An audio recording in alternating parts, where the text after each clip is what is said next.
Welcome back to the Political Pulse 2.0.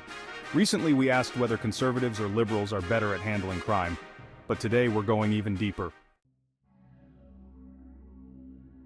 Let me ask you this. Who are the real criminals? Street gangs or politicians and corporations? Let's be real. Sure, street gangs are often demonized for their crimes, but when we look at the bigger picture, who has more of a material impact on your life? Gang members or the people making decisions about your paycheck, your healthcare, your future? It's no secret that the economy is the #1 issue facing Americans in this upcoming election. But here's the kicker. Why do we hyper-focus on petty crimes, robberies, carjackings, gang violence, while turning a blind eye to the white-collar crimes committed by politicians and corporations? Don't get me wrong, street crime is a real problem. But let's ask ourselves, who's really shaping the economy?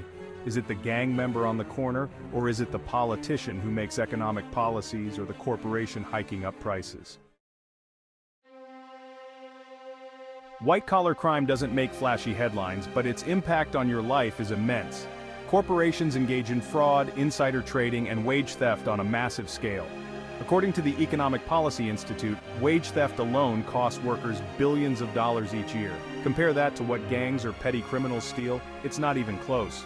But guess who gets demonized on the nightly news? It's not the CEOs who siphon off your savings, it's the guy who breaks into a car. Why?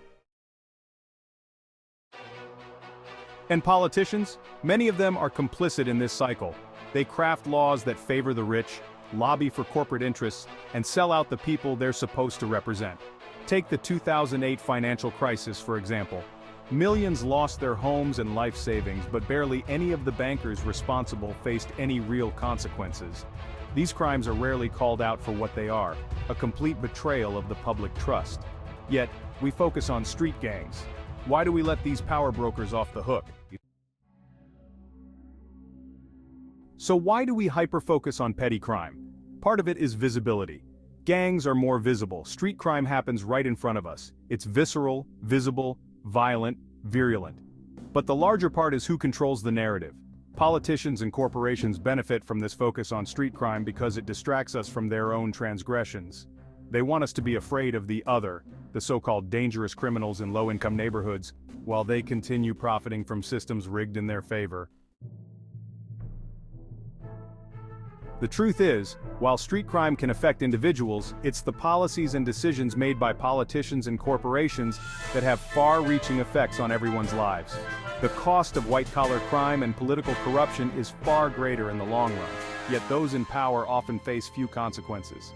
If a gang member robs you, they go to jail. If a corporation robs millions through fraud, they get a fine and a slap on the wrist. Here are a few examples to consider. Here are 3 prominent examples of white-collar crime where those responsible significantly impacted society but largely avoided legal consequences. 1. Wells Fargo fraud scandal in 2016. The bank created millions of fake accounts without customers' knowledge to meet sales quotas.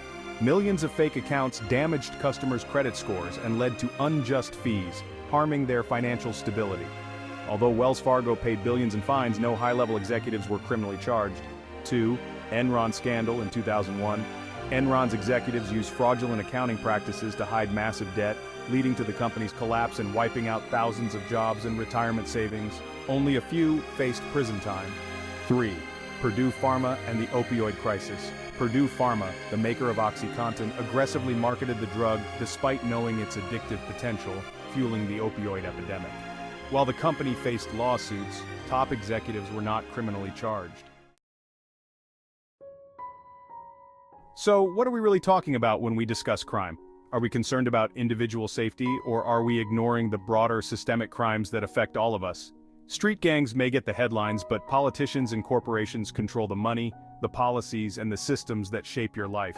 It's time we start asking the hard questions. Why are we so focused on blue-collar crime while white-collar criminals walk free? What's the real impact on our lives? And why are we so easily distracted from the truth?